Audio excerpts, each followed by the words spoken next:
Hey guys, Alf here. Today I'm going to be talking about a channel called Bustle and their video called What is LGBTQA+.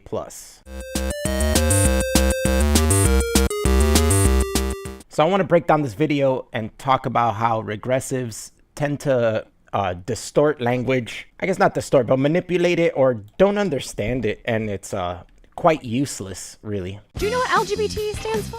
LG, lesbian, gay, bisexual, Transgender? Lesbian, gay, bi, transgender. Nowadays, there's often no need to explain what LGBT means. But people who don't identify as heterosexual or cisgender. Heterosexual or cisgender, isn't that basically the same thing? I guess you could break it down to like transgender people can be heterosexual or homosexual, so that would change it from cisgender. But for people who are outside of this and people who aren't really into like identity politics or don't care what people's orientation is, this is just confusing. You can say heterosexual or just say cisgender. I don't understand the point of saying them both. And also don't identify as lesbian, gay, bisexual, or transgender are spearheading a movement to add more letters to the traditional LGBT acronym. Have you heard of the acronym LGBTQA+?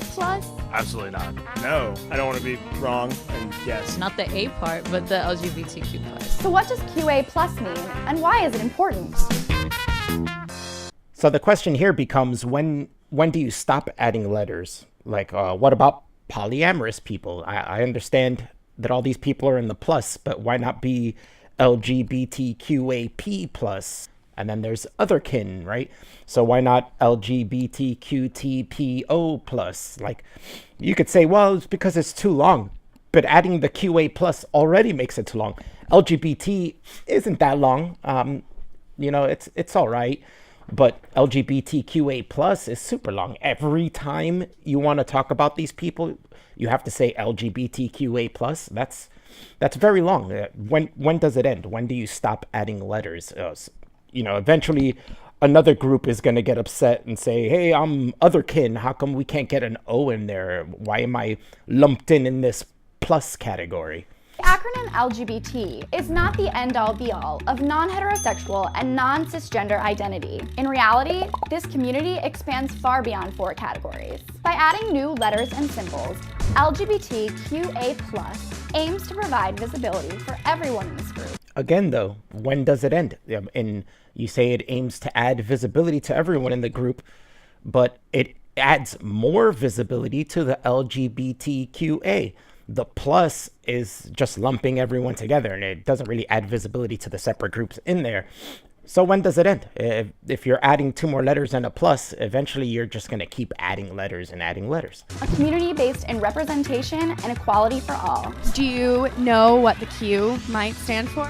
I don't know a lot of Q words. I mean, I know they include Q for queer. I've always done it as queer or questioning. Historically, the word queer has been used to refer to gay people in a derogatory way. I don't know, I always feel like it had a bad connotation back in like the 70s when like it was like terrible to be gay, and it was like, oh, like stop being so queer, and like it's seen as being like weird and different.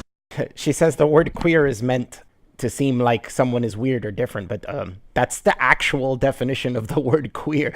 Queer means like strange, right? So if you see a strange rock formation, you'd be like, wow, look at that rock formation. Isn't that queer? You're not saying it's gay, you know what I'm saying? You're saying it's strange. Just like gay means happy, you know, like that's kind of what the word means. So when they were calling people queer that were gay, they were saying they were weird or different, but that doesn't really mean there's a negative connotation to it. It means how you use it, you know, like I consider myself kind of weird in certain aspects. I don't think that's negative, you know. I've been around people that I say that they are weird and they take that negatively, but it's not necessarily negative. It's not strange. It's not a negative to be different or weird. It just means you're different. But in the 1990s, the LGBT community moved to reclaim this word and take away its power as a slur. These days, queer is often used as an umbrella term. Isn't it people who do not fall into just heteronormativity? I think of anybody under the LGBTQA, spectrum in any kind of form that can't be included with a specific letter. Queer is also an identity that some people use to acknowledge that their sexuality, gender, or both might be non-binary. It could also stand for questioning, as a way to acknowledge that even if you aren't sure of your identity quite yet, you're still a part of the community. Okay, so this is the part where I find a problem, because she explains queer is basically a blanket term. She explains all these things that it could mean and how Q can also be questioning. So my problem with this and how I laugh at this regressive language is that if queer is a blanket term for all those things, why not just call it queer? Why do we have to say every time, we're standing up for LGBTQA plus rights instead of just saying queer rights? Why not just say, oh, we're fighting for queer rights? All of those fall under queer, right? Anything that's not heteronormative, anything that's non-binary, anybody who's questioning, all falls into this Q category or queer category. We can call it Q or we can call it queer. So you could just say queer rights or Q rights, right? Why have all these letters if the Q is already the blanket term for all the other letters? So even adding Q in there is strange, right? Like LGBTQA plus, you're repeating all the other letters by saying Q because that's queer. It's a blanket term for anybody who's not heteronormative. So what do you think the A stands for? I would guess anonymous. Asexual. Yeah, I watched a video on that recently. I personally think it's asexual. Asexuality is an identity for those who lack sexual attraction altogether. It's just not feeling that outright. It's also how I identify. Adding the A to LGBTQ provides representation for a sexual minority that often goes completely unrepresented in the mainstream. All right, so asexual, kind of don't understand why that's not in there. It's not like, what are asexual rights, right? Like, you still have the rights as everyone else. It's not like someone's preventing you from getting married. Not that you would want to get married unless it was a completely non-sexual relationship. But no one's going to stop you. No one's going to say, hey, you don't have sex, so you can't marry this person. And then if you want to marry someone of the same sex as you, that goes under the gay rights or queer rights. So really, asexual doesn't really need to be represented. I guess you can educate people on that. But like, let's say like in the media, there's plenty of shows that don't really, or movies that don't really, you don't need like attraction or sexuality in it. So how do you know those characters aren't asexual? It's just something that's not really outwardly known. So you don't really need to show that you're asexual. You know what I'm saying? It's not something, it's strange to me. I don't see it as something that people get picked on or anything, or even something you need to tell people. Like, I guess these people are young or something, but like the older you get, it's like sexuality doesn't matter. Attraction isn't something you make a big deal out of or something. I personally don't care. I don't care about identity politics. I don't care about what people see me as sexually. It makes no fucking difference to me. And if I was asexual, that would be even more. It would matter less what people thought of me. I don't give a shit. I don't get sexual attraction. Like, why is that a big deal? I don't understand. It's very important to me to feel like I'm included in a space that a lot of people might say I'm not. So what could possibly be left to cover in the LGBTQA acronym? What identities do you think might fall under the plus? Gray romanticism. I have a friend who's like pansexual, so that would be included. I for like intersex. Non-binary. Identities like genderqueer, demisexual, bigender.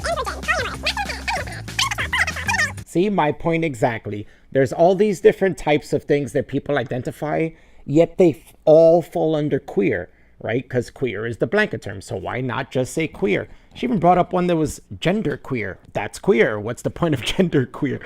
Doesn't even make sense. Just put it all under the blanket term queer. When people ask you to specify, then you can specify what you are. But if we're talking about as a group, and you're saying that queer means everyone who's not heteronormative, then the term is queer. You don't need to add all these letters. You don't need to break down everybody. And like I said before, why are you leaving out all those people when you're adding all these letters to represent the group?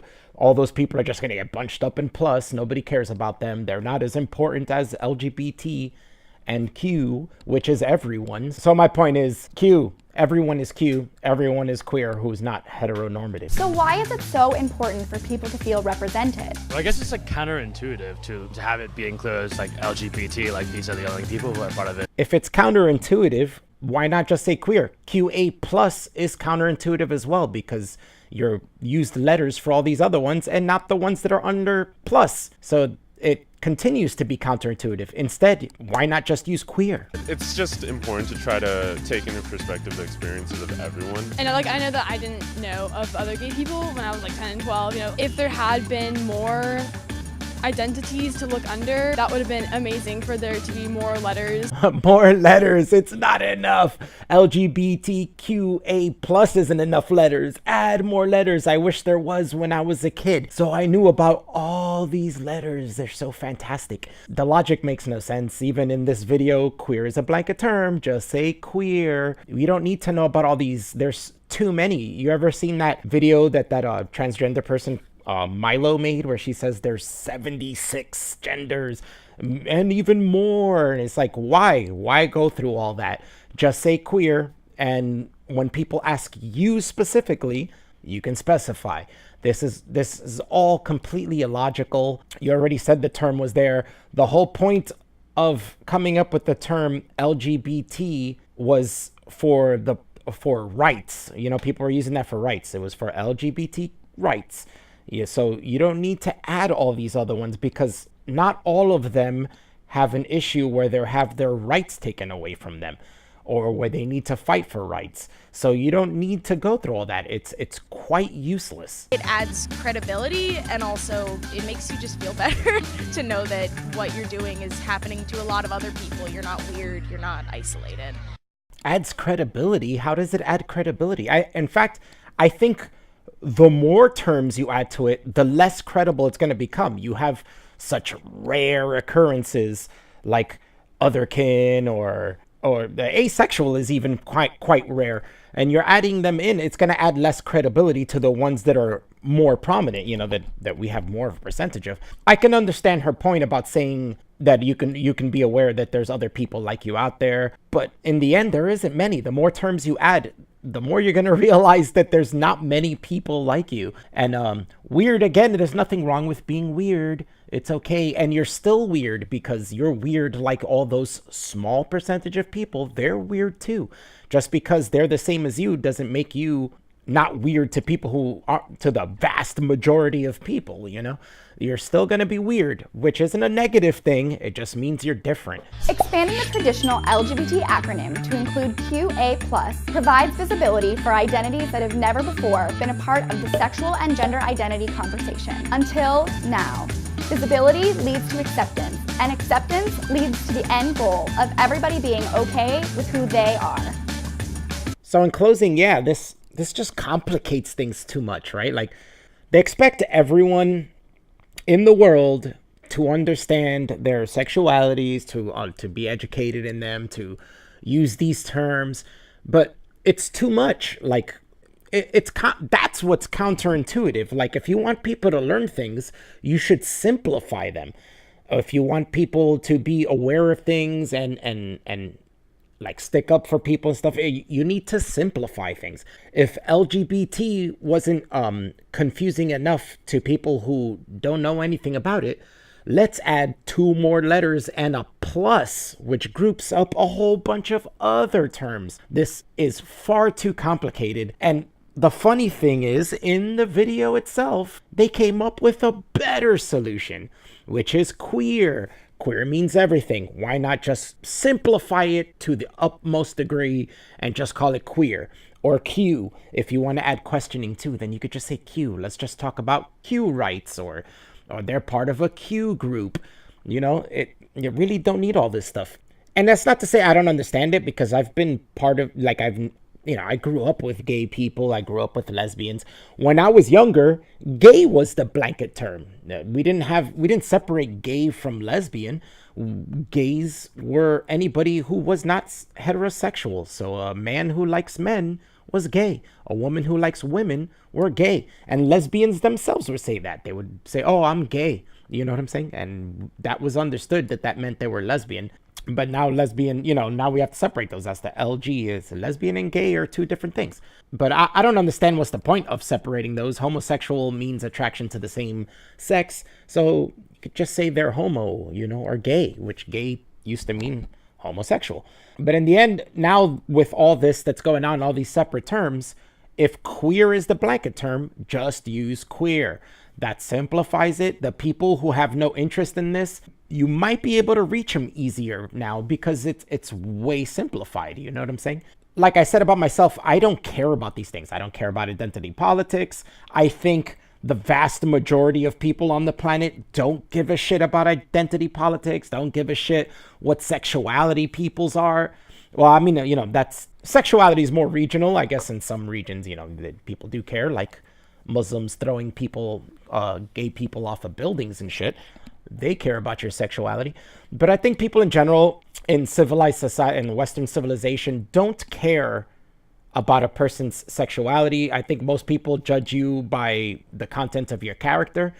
That's how I always was. I grew up with many gay friends, and they would hide it, and they would be in the closet, but it would be obvious they were gay, and we'd say, my group of friends would tell them, like, dude, you're gay. Just be gay. It's okay. Just admit it. Like, none of us are going to judge you because you like to sleep with men. Like, we don't give a shit.